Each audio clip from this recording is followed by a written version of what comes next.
because on that trip I stayed 8 or 9 days in Venice, which was heaven. It was wonderful. But we all want to come with you on your next research trip, Isabelle.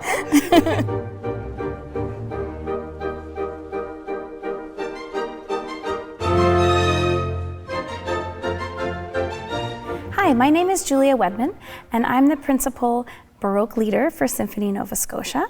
And I'm joined today by our principal second violin, Isabelle Fournier. And we're here to tell you about an upcoming concert, but that we have both been working on a lot over the past year or so, I would say. It's called Corelli, Lully, and Bembo, but really it centers around the life story of a fascinating female composer in Venice, Antonia Bembo. And I first came across Antonia Bembo's music last fall in Toronto, where my orchestra there, Tafel Music, played some of her music from her opera Ercole Amante. And I was immediately struck by her creativity as a composer and the way she was able to fuse elements of Italian music and French music together and create really almost a new style of music. Antonia Bembo is really not very well known. So I was really excited that I was going to put some of her music on a concert for Symphony Nova Scotia. And I happened to be chatting with Isabelle after a rehearsal one day last January. And she surprisingly said, "Oh, Julie, I know exactly who you're talking about." And what you might not know is that Isabelle, alongside being an incredible violinist, is also an author. So Isabelle, talk to me a little bit about how you first ran across the name Antonia Bembo. It was exactly 2 years ago. I had the opportunity to go to Venice for the sixth time. Sixth time? Sixth time. Wow. I've been since 2015, I went to Venice 6 times. And so 2 years ago, I had the opportunity to go because I'm presently writing a mystery series. Wow. And my mystery series is set in Venice. Okay. And I was looking for, to do research for a particular character in the second book. Okay. And so I came upon a bookstore. It was not far from Piazza San Marco. And I started to find books about Venice. And I do believe it was a Dutch book. And I sort of, from the title, I understood that it was basically Venetian amazing women, something like that. And I started to look, and the name Antonia Bembo really struck me. I thought, oh, I saw that name, okay, when I did my list. And it so happened that month in Venice was dedicated to women musicians. Oh, wow. So all over the place, there were these portraits of, present singers of today, singing pop music or folk music or so on, but also dating back hundreds of years. And even so much so that I saw there was a publicity for a hair product and hair vitamin with this gorgeous woman with this incredible mane of blonde hair, and she had this conducting baton, and she, and this poster was everywhere. And so, not only were women musicians of Venice promoted and so on, but even they were selling products with women musicians. Wow! And so that theme was always in the back of my mind. And so, tell me about, why do you think in the 1600s Venice in particular was a place that women could do extraordinary things? It seems that the powers that be in Venice, they like to think of Venice as representative of the highest feminine virtues, being justice, beauty, harmony, peace, even progress, temperance also was part of it. And so they saw themselves as the other side of the coin to Rome, because they were a huge power at that time. So Rome representing all the best virtues of masculinity and so on, Venice was femininity, and they really prided themselves on that. So going back to the life of Antonia Bembo, so you've created this beautiful script for us, and you will be kind of taking on the persona of Antonia Bembo throughout the concert. You're not going to be playing violin for the first time in a concert. You're going to be narrating the concert. And can you tell us a little bit about the early part of Antonia's life? Because she was really a prodigy from a very young age. Right. Yes, it really does seem so. She was a singer? Yes, she was known as the girl who sings. And the first person who coined that phrase apparently was the Duke of Mantua, Carlo Gonzaga II. And he, because at when Antonia was 13, she was invited to sing at the court of the Duke of Mantua. And her father was also at that time being, he was a very well-known doctor, respected doctor, and he was also in line for the job. For a job at the court. At the court, yes. So he brought his daughter along to work. Bring your child to work day. Yeah, but it seems that the count may have been more interested in the daughter than in the father, right? Yes. Because there was an amazing orchestra also at his court. Yes, yes. It seems so that in music history in Italy at that time, that orchestra was very important apparently. So as far as I can gather. And also Antonia had a very famous teacher. Yes, Francesco Cavalli, the father of Venetian opera. So Cavalli was a student of Monteverdi.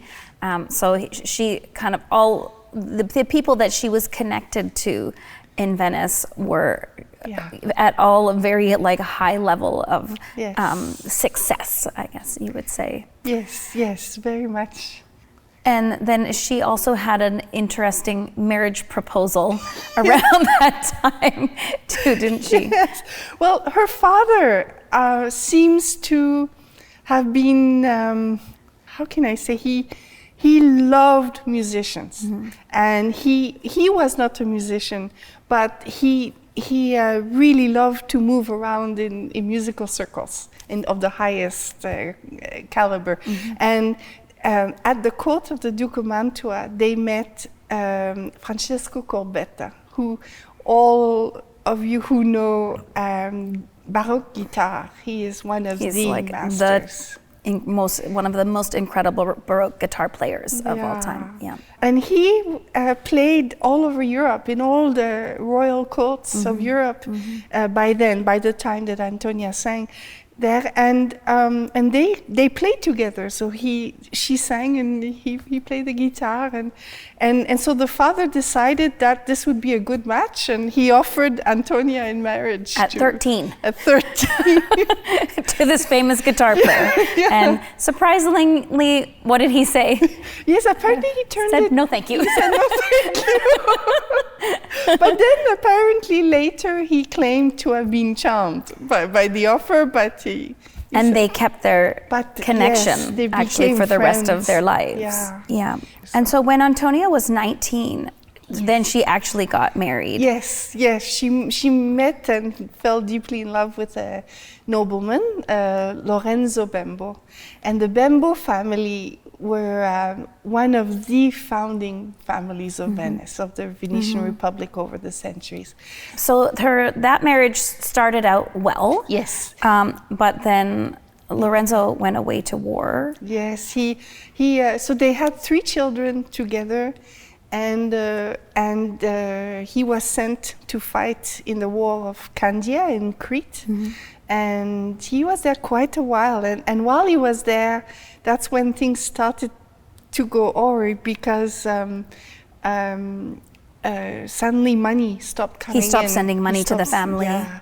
And she had a huge house to take care of, and children and so on, and servants, and a huge household to care for. And there was no money coming in. And but then when he came back, he was declared a war hero. Apparently there was a certain battle where he really distinguished himself, but he came back severely injured.